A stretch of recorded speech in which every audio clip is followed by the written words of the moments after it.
Garudan 2 hours 25 minutes run టైమ్తో 4 weeks back తమిళ్లో థియేటర్స్లో రిలీజ్ అయ్యి 50 crores పైగా కలెక్ట్ చేసి పెద్ద హిట్ అయ్యి ఇప్పుడు ప్రైమ్ వీడియోలో తమిళ్లోనే స్ట్రీమ్ అవుతుంది ప్రెజెంట్.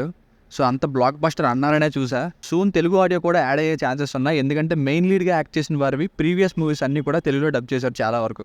ఇక సినిమా చూశాక నాకైతే రొటీన్ స్టోరీ, బట్ ఒకసారి కొన్ని ఇంట్రెస్టింగ్గా ఉన్న సీన్స్ కోసం చూడొచ్చు. తమిళ ప్రేక్షకులకి రా అండ్ రస్టిక్ విలేజ్ సెటప్ అంటే చాలు, ఆ సినిమాల్ని తెగ చూసేస్తారు.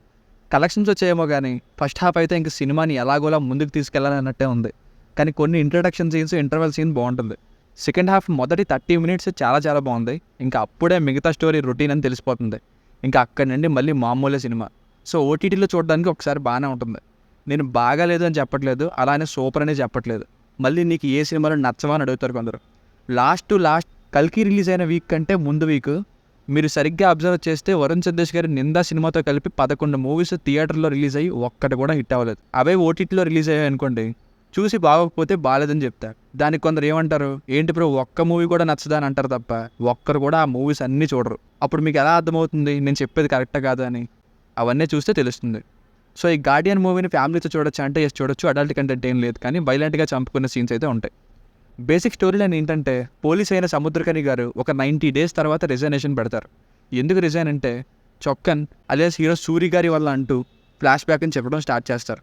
అసలు ఆ ఫ్లాష్ బ్యాక్లో ఈ 90 daysలో ఏం జరిగింది, ఎందుకని రిజైన్ చేశారన్నది స్టోరీ. ప్లస్ పాయింట్స్: ఎంతో విశ్వాసమైన రోల్లో, సిచ్యువేషన్ ఎంతో పీక్స్కి వెళ్తే కానీ రియాక్ట్ అవ్వని రోల్లో సినిమాకి హైలైట్గా నిలుస్తారు హీరో సూరి గారు. ఇంకా ఉన్నంతలో మెయిన్గా శశికుమార్ గారు అదరగొట్టారు. ఈ రోల్ ఇంకొంచెం ఎక్కువసేపు ఉంటుంటే బాగుంది అనిపించింది, అంత బాగుంది. ఇక డిఫరెంట్ రోల్లో ఉన్ని ముకుందన్ గారు మంచిగా డిఫరెంట్ రోల్లో ట్రై చేశారు. హీరో క్యారెక్టర్తో కూడుకున్న కొన్ని సీన్స్ కంపోజిషన్ అయితే బాగుంది. మెయిన్గా సెకండ్ హాఫ్ స్టార్టింగ్లో స్కెచ్ చేసే సీన్ దగ్గర హీరో లివర్ తీసుకురావడానికి ఇంటికి వెళ్ళే సీన్ బాగుంది. క్లైమాక్స్లో వచ్చే ఒక ట్విస్ట్ అండ్ రివీల్ చేసే కొన్ని విషయాలు, ఇంకా ఫస్ట్ హాఫ్లోని introductions, interval scene, post interval ఒక 40 minutes, ఇవి హైలైట్స్గా చెప్పొచ్చు.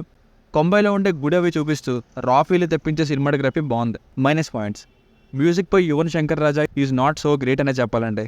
గుర్తుండిపోయే బీజిఎం అయితే కాదు. సముద్రగని గారి రోల్ సరిగ్గా లేదు. కన్ఫ్లిక్ట్ పాయింట్ డెవలప్ అయ్యేది ఇంటర్వెల్కి కాసేపటికి ముందే. అంతవరకు love scenes, comedy, love song, non linear screenplay, వీటికే టైం అయిపోతుంది. ఈ సినిమాలో ఉండే ఆ ముగ్గురి మెయిన్ లీడ్లోని ఫ్రెండ్షిప్ని ఇంకొంచెం బాగా చూపించుంటే బాగుంది ఈ టైంలో. ఇంకా మెయిన్ స్టోరీ తెలిసిపోయాక ఇంకా రివెంజ్నే ఉంటుంది సినిమా మొత్తం. అంత స్ట్రాంగ్గా చూపించిన మినిస్టర్ని సింపుల్గా తేల్చేస్తారు లాస్ట్లో. కాంతారా సినిమాని ఇన్స్పిరేషన్గా తీసుకున్నారేమో అనిపించింది ఫస్ట్ హాఫ్లో హీరో యాక్టింగ్ చూస్తే. సో ఫైనల్గా మూవీకి వర్డిక్ట్ ఏంటంటే, ఓటీటీనే కాబట్టి హీరో యాక్టింగ్ ఇంకా కొన్ని సీన్స్ ఎంటర్టైన్ చేసే విధంగా ఉన్నాయి. కొన్ని చోట్ల మాత్రం అంత ఆకట్టుకోకుండా స్లోగా తెలిసిందే చెప్తున్న ఫీల్స్ వస్తాయి. Watchable for few scenes. దీనికి రేటింగ్ వచ్చేసి ఇది నా ఒపీనియన్ 3/5. మీకు కనుక నా రివ్యూ నచ్చినట్లయితే మరిన్ని రివ్యూస్ కోసం మన ఛానల్ని సబ్స్క్రైబ్ చేసుకోండి. Thank you.